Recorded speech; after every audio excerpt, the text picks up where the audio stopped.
On another note, the Students' Bill of Rights had its first reading today in the Senate.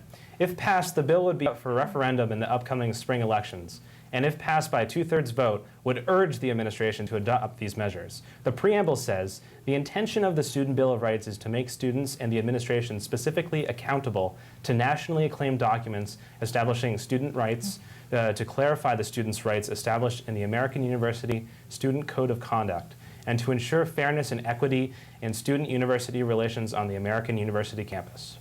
But from a first glance, there are a lot of vague statements that could be interpreted to the extreme. For the example, the university will not deny funds to or punish any governing body, association, organization, or publication because of ideas expressed as a whole or by individual members. Could this include allowing the KKK to roam free on campus? And would it allow NCORE to bring back the bomb-making speaker? Again, I'm joined with President Vitalich and Senators Gok and Goodman. President Vitalich, there's a lot of information. Yeah. This is 5 pages right here. Does it all have a chance of actually being enacted? No, and let's be clear, it's up for first reading because this will give the Senate time to actually look at the document and go through it. My hope is also that we hold another student forum with Chipotle and have other students with discussions and needs.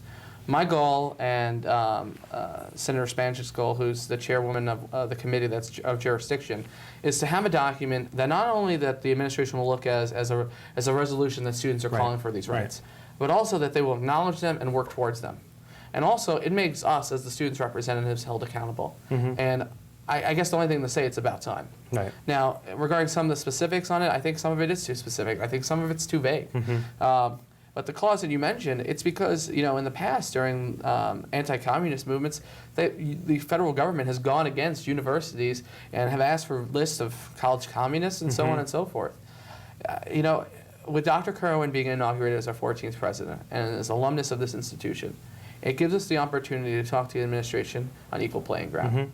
I was involved in the Ladner protest. I read rallies on the Quad. I could tell you that this is a different tone. And we need to be respected, and I think we will be. But our request needs to be genuine and thought out. So I hope that throughout this process we kind of develop that list and narrow it down and focus. Senator Gok, do we need a Student Bill of Rights? I think that we do. Obviously, we have rights as students, and we need to explicate them. But if we don't write them down, who's to really define what our rights are? Right now, it is a very rough draft, even though there's been a lot of hard work put into it, and I really do appreciate the effort of all the senators that worked on it. But it is a rough draft, and we realize that there's issues with it still, and I think it needs to be run through committee again, and I think most of all, it really needs other student opinions. Senator Goodman? Again, I was not on the committee that took a look at this. I'm just the outsider again. Well, as the outsider, As your the initial outsider, my initial thought is rough. There could be no doubt that it's rough. I appreciate the effort as well that they put into it.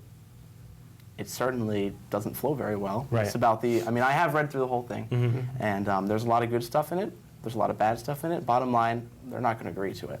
And there's a section at the end. If it passes the referendum, 2/3 of the student body, it's the only thing that kind of threw me for a loop. At the very beginning when I looked at it, it'll automatically become law. It'll automatically, you know, take effect. Now, I don't know, I guess you'd have to direct that to President Vitalich if that will be taken care of beforehand, that it will actually be able to do that. But I think that just putting something on the bottom of the paper saying, by the way, if 2/3 of students agree to this on a referendum, this is our new Student Bill of Rights. Have we talked to the administration on this, really? Is that what we're going to try to do? I think initially students are wondering that because, you know, on the show we've talked about, you know, my way or the highway that student government has taken in the past. How will this, you know, at the bottom here, affect inaction by the administration? You know, I think what it's saying, first of all, is that this is the aspirations of the student government, no matter who's in office, no matter who's at the helm, no matter who's in the Senate. That these are the goals that the students have to every day be fighting for. And that's what that clause was put in by the senators. Listen, I'm not a fan of my way or the highway mentality. This year we have gotten more done than in any year past because of the vast reason that we have the ability to work with the administration and talk to them, not as we're chastising them, not as if we're babying them, and not if we're treated that way. So, you know, I would urge the Committee of Jurisdiction to go back over this and say, listen, what can we live with, what can't we live without? And how, at the end of the day, is this going to be presented to them? It must be presented, and I have no doubt it will be, in a way that says, listen, These are the rights that we think by coming here, by paying our $40,000 in tuition, that we deserve. Where do we differ? Some of it we don't, and I'm going to ask the committee to amend the preamble to it that says, we hope that the administration is doing this, to say that sometimes the administration is doing this and doing it to the best of their ability, because that's very true.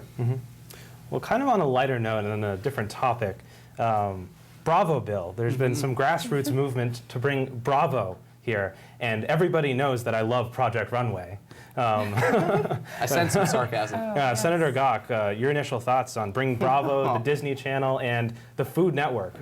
Well, I'm sure that a lot of people are really excited, and I say if people want more TV channels, that's great.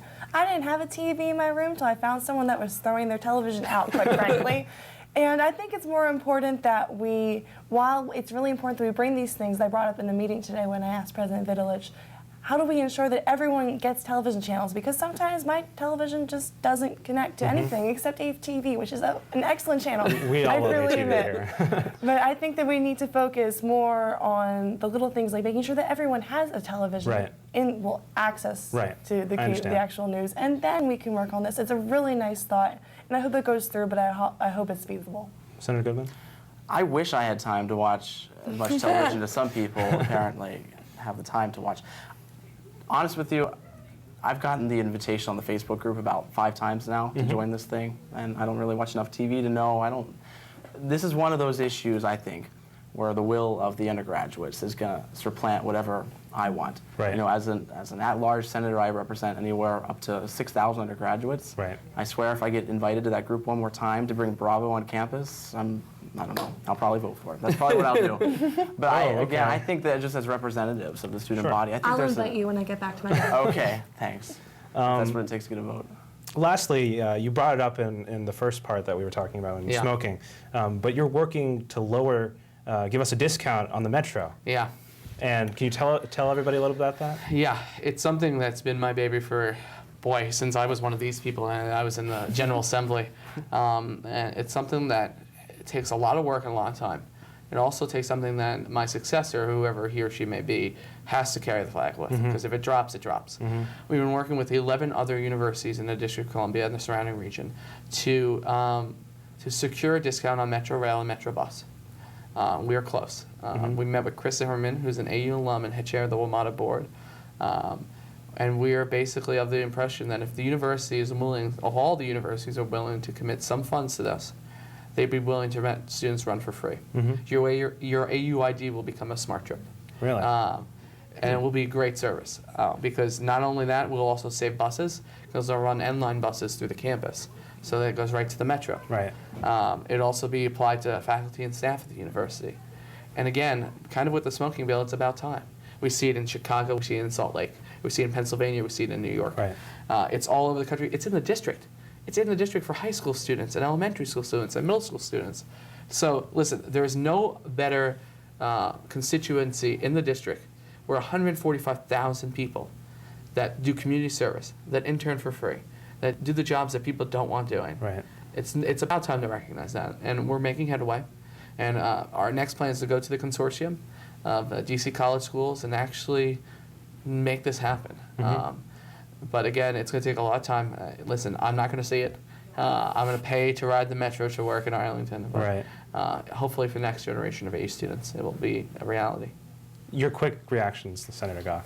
Well, I was really happy. I originally was at the University of Pittsburgh for a program, and I was really excited that I got to ride all around the city for free. And it really allows people, especially incoming freshmen, who don't want to spend $20 a week just to explore DC. And you really makes the city so much more accessible. Senator Goodman, last thoughts. I'm from Pittsburgh, so I have the privilege of putting it out there. We should be more like Pittsburgh. I wouldn't say that in any respect, but Well, President Vitalich, Senator Gok, Senator Goodman, thank you so much for joining us. thank you for having me.